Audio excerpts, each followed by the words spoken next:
Hey guys, Buddy here and welcome back for another episode of Mid-Atlantic Wrestling. This is the Jeanette Vaughan Memorial Cup. We are doing a motivational speech. Before I forget, I usually forget, we are in Maryland Wood, which will probably be sold out. 30,000 people. Let's book the main event. But before I do, obviously, I'd like to show you the bracket, as I usually do. So, in this bracket, which was actually extremely exciting, lots of really good matches. Not quite as good as last year, I don't think. Yeah, there was no A-stars. But we did have 194A, which was Alicia and Joanne, who is on time decline, by the way. Also, Belle Bryden is too. But and this they got like a B-, but this match is awesome. So, Alicia Strong defeated Katie McKean and Lucy Stone McFly and Joanne Rodriguez. Actually, Alicia Strong defeated 3 members. One second, I'm going to turn my mic volume down a little bit. Is that better? Yeah, it looks like it. Defeated 3 members of the First Ladies of Pro Wrestling to get to the finals. And Electric Dreamer defeated Belle. Actually, no, Alicia lost to Joanne, never mind. She defeated 2 members of First Ladies of Wrestling before losing finally to the leader, Joanne Rodriguez, co-leader. And Belle lost to Electric Dreamer to prevent the all First Ladies of Pro Wrestling final. But yeah, that's Block A. Block B ended with Electric Dreamer beating Belle Bryden. Electric Dreamer also beat Lauren Easter and Lily Schneider earlier on. So, whereas this was a lot of new blood in terms of the 2 new First Ladies and Norma. That was about it. Over here we had the stalwarts, Lauren Easter and Lily Schneider, both, veterans of both the industry and kind of MAW. They've been around for 3 or 4 years and they've kind of been flirting with the top. Neither of them champion, of course, but flirting with the top, so... yeah, that's our final. Obviously, Joanne Rodriguez is in time decline, so I am a little worried, but I don't think we've ever done this match before, so hopefully the chemistry is good. Hopefully, this match ends up going pretty well. It's actually one thing. So I usually put both of the finalists in the storyline, but this time I only put Dreamer in, because I'm pretty sure Joanne is in the First Ladies storyline, so, and the Jeanette Vaughan storyline, which brings Electric Dreamer up to a 92A, so this should do well. Lots of momentum, decent amount of pop. For Electric it's 80, and for Joanne it is 83, so yeah, should do well. Put the Jeanette Vaughan Memorial Cup on the line. Now Joanne's humble, right? Yeah, and there's not that much of a pop gap difference, so hopefully we can do this without any poor booking decisions. Yes, we can. Cool. Electric Dreamer wins, and we might as well book this now after the match. She is going to cut a promo. Singles. Which, this is C-verse Angle Pack. I've started using this a little bit now. What we're going to do is we're going to have a heated confrontation, because we want both of their overness included. Brooke and Dreamer. 6 minutes. And then we're going to have the commentators. It's announcers... hype. Here it is. Announcers hype. 2 people. And then we're going to have Paris and Rock hype up the fact that Dreamer and Brooke are going to main event WrestlePalooza 2. WrestlePalooza 4. And that is going to be the first time a women's match has main evented that show. So there you go. That's the end of show angle. The hype bro. Not the hype bros. Luckily, the hype bro. Okay, so what should we semi-main with? I do have a match. I don't know whether it's good enough to semi-main. But we've got American Elemental and Acid 2. We've done this match a lot of times. But this time it's going to be for the traditional title. Because Acid 2 won a Fatal 4-Way on the TV show. So L is an upper mid-carder and Acid 2 is a upper mid-carder. So this couldn't go 20 minutes. Like, I don't know if it's recommended for it to, but yeah. Now, these 2 are really good. I think Acid 2 is astonishingly good, and Elemental 2 is obviously just good. Yeah, there's Acid 2. They should do really well. Like, they're really good at what they do. Now, one thing I've started to have a theory about, guys. Ooh, really? One thing I've started to have a theory about, guys, is I knew that certain top row stats were better in certain feds. Kind of. So I knew that in SWF, for example, if you had a good brawling stat that was better, And say in Japan, if you had a good Puro stat, that's obviously better than just any other stat. But I thought that as long as you had two workers who were the same style, so if you had a technical versus a technical, that it's going to just do good no matter what Fed it's in, right? I have a feeling that perhaps this Fed is very partial to brawlers, because, well, who's our biggest star of all time? That would be the magical, mystical Froshore. And guess what he is? He's a decent brawler, right? No, Frantic Ali hasn't done particularly great, but Primus Allen and Froshore put on an amazing match, but their stats are not fantastic. They're nowhere near what some of the girls are, yet they're the only ones who've put on a 100. Why? Because they're brawling focused, right? It's just a theory I've had, because this is obviously a traditional Fed based on simple stuff, and I think brawling would be a good example of that. So, one thing I wanted to do was test something. Now, I'm thinking about making this for the world title in a couple of months, but for right now it's going to be non-title. Because I noticed that Monsieur Gravedigger over here still has good stats, is not on time decline, and is a good brawler. So, you know what that means. This might do really well. Now, I'm not going to put it on as a semi-main, just in case it utterly bombs, because Gravedigger isn't a ring general by any means. But we are going to put it for 16 minutes, and we're going to have Primus over, open, called, oh damn it, damn it DJ, damn it Tucker, I think Tucker is sending me the SWF, the multiplayer save we've got going on right now, which is SWF. He's playing SWF in 1997, and I'm playing Hollyweird, which, for those of you who don't know much of Seaverse history, but do know the current day Seaverse, the SWF, the Hollyweird Grappling Company is what eventually becomes TCW. It's Hollyweird Grappling Company up until around 2004, when it's bought by Tommy Cornell, who turns it into Total Championship Wrestling.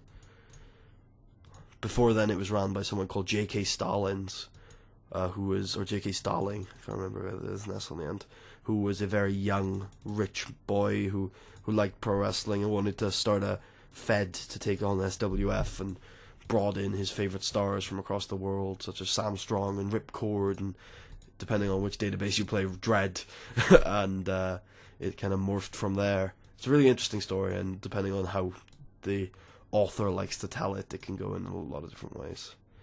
Alright, so Frantic Ali, Austin Smooth sounds like a hell of a match to me, even though they're very different styles. We've had it on the MAW TV before, and it was good.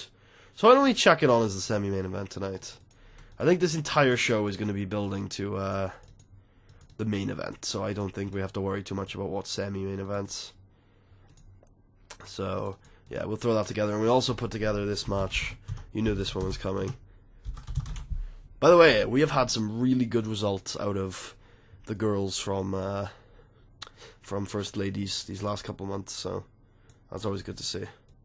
How's Higa's momentum doing now? It's up, it's up. We had Higa and I think Tracy beat the young girls in a tag team match on TV to try and get their momentum up a bit.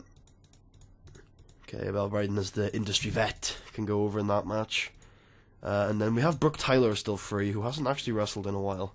So we will have her take on Fuyuko Higasun Senpai-kun? No. How about Punk? It's never going to blow the world away, is it? 8 minutes. Open. Punk is surprising, because I know she's still young, and she's made some good progress on that psych, but it must have started at nothing. Because, like, despite some great improvements, it's still terrible.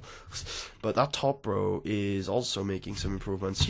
If she can get to a C- in these tech skills, or a C- in the brawling, and get that psych up to a B, she'll actually be pretty good as, like, a mid-carder, kind of. Alright, throw that in there. We need someone like... We probably need a 6-man. Natural Storm versus Remnants of Chaos can work with...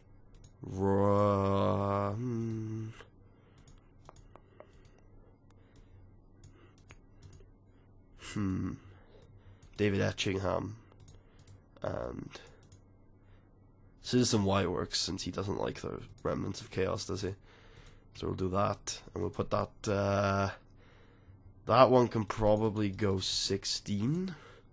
Citizen Y over, open, script it, but slow build it, make it decisive. That could do quite well. There's a lot of good talent in that match. And then the New Wave have a storyline, so we'll put them in a match. New Wave! And then California Kid and Ralph Leota. Just trying to keep fresh matchups. Unfortunately, this one isn't so fresh, but it's fresh enough. I guess it works. 10 minutes with Scout going over. Even though I think he's the one in time decline.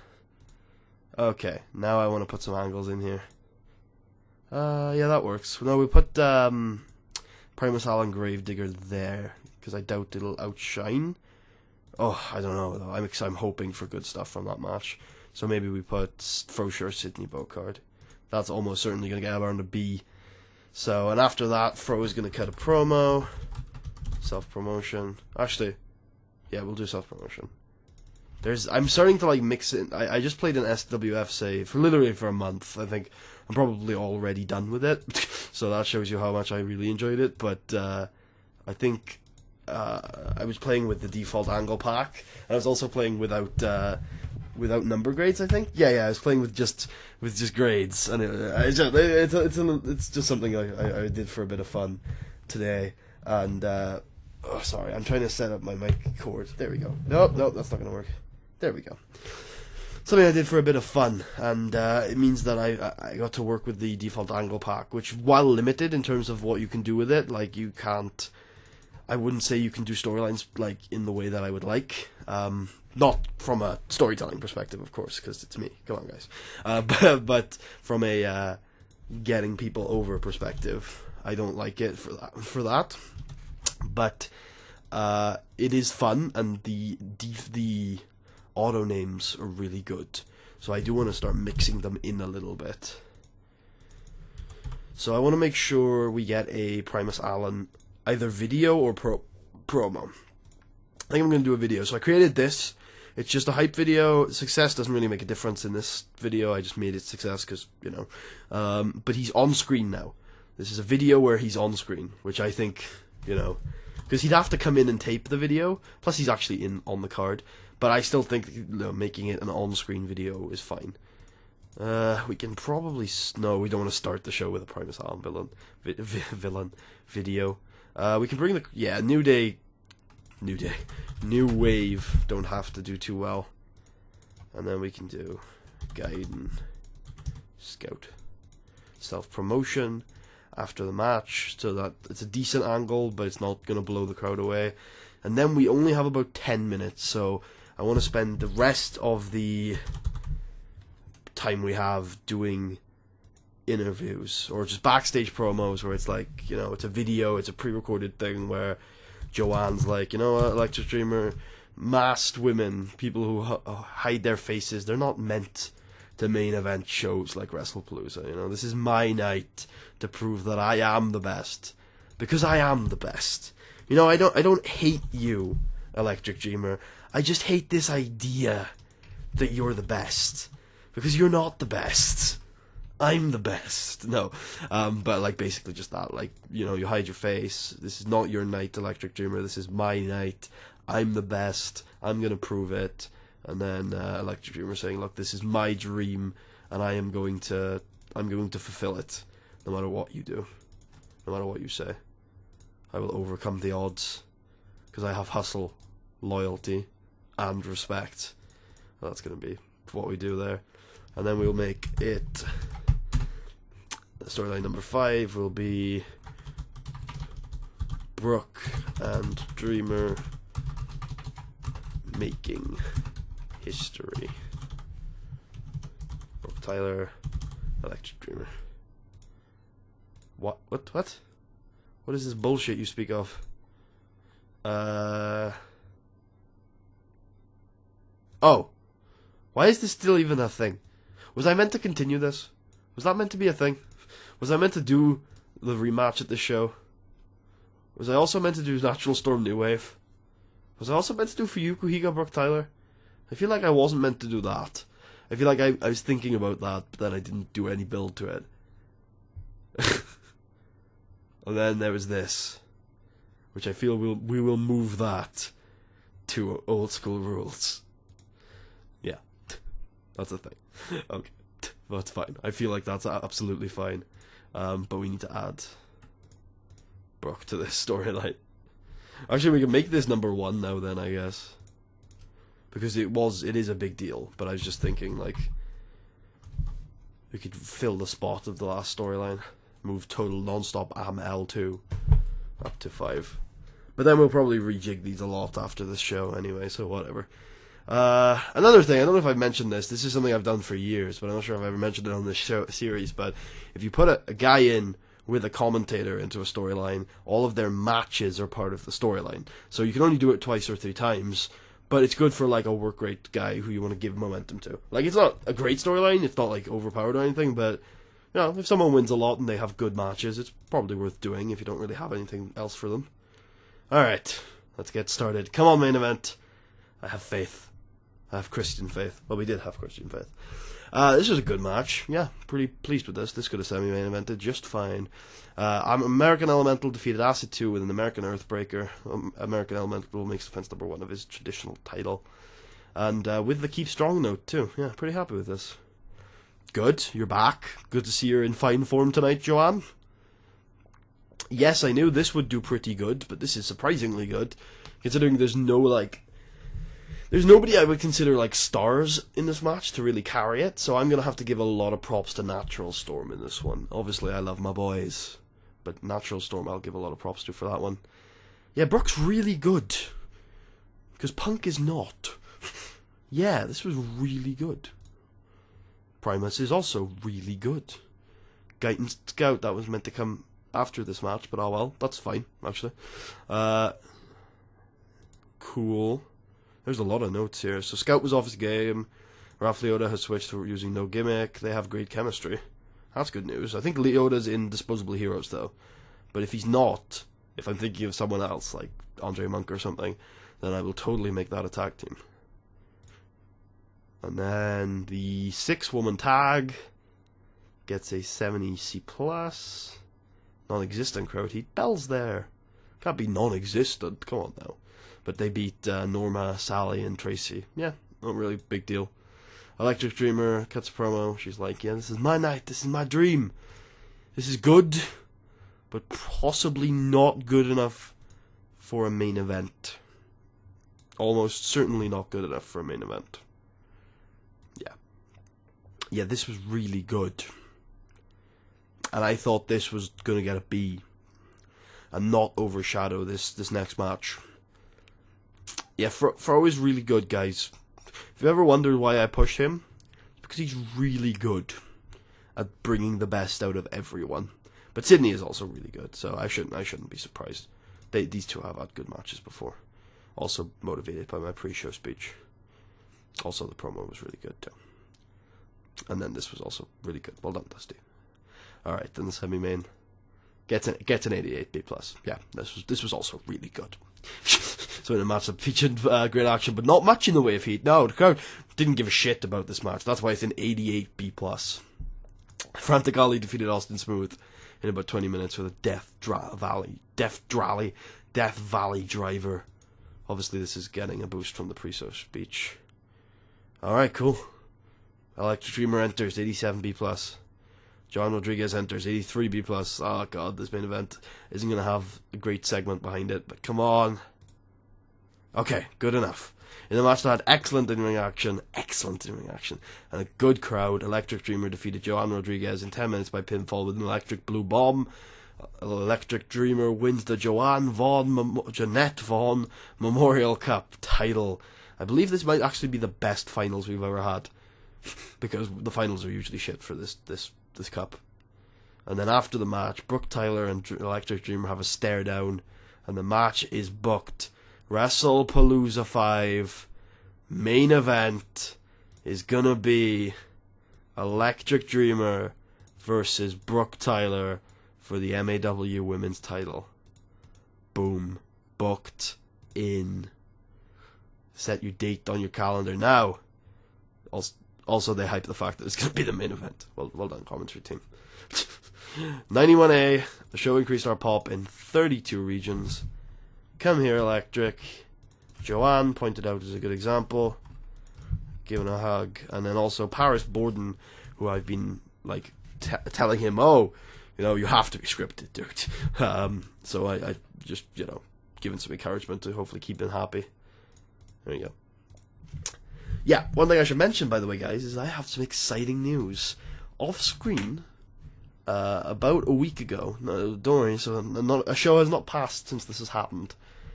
The Mid-Atlantic Wrestling has changed a little bit. Yeah, we have gone up a little bit. We are now international, which is the second largest. So now we are one step away from completing the big goal of the series, which is to hit global. Now, global is going to be a pain in the ass. Now, to hit global, we probably have to be 90s in every American region, and then we also have to the stars have to align in terms of regional importance, and we have to have 65 pop in all of Mexico. So, you know, there's a long way to go to global. Probably a couple of years. So, don't worry about that one. And we will deal with morale issues off screen. Buy rate was 3.22, which I imagine would be top end. Shut up, Skype. Strange, my headset is not plugged in properly. Buy rate, it would be the second biggest buy rate of all time. Gasp. It's like, it's not really a big deal because we know that other shows will do better. Shut up, Ben. Shut up, Ben! Okay. In terms of it was the best finals of any Jeanette Vaughan Memorial Cup.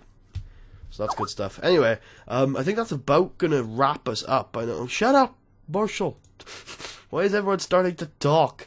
That's probably gonna wrap us up. Fro is clinging on desperately to his A's. You are not clinging on desperately. In fact, you've actually gone up from last month. Well played. Shut up, Megan!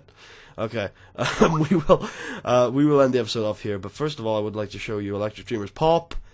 Oh my god, she's actually gotten really freaking over. I wasn't expecting that. Alright, thank you for watching, guys. I hope you guys enjoyed. Sorry about the Skype noise. I hope you guys enjoyed. If you do, please leave a thumbs up. Subscribe if you haven't already. Check out the rest of the series, and in the next episode, we will be doing Old School Rules, which tends to feature a world title defense. May or may not do today. Not sure. I will see you guys then. Peace out.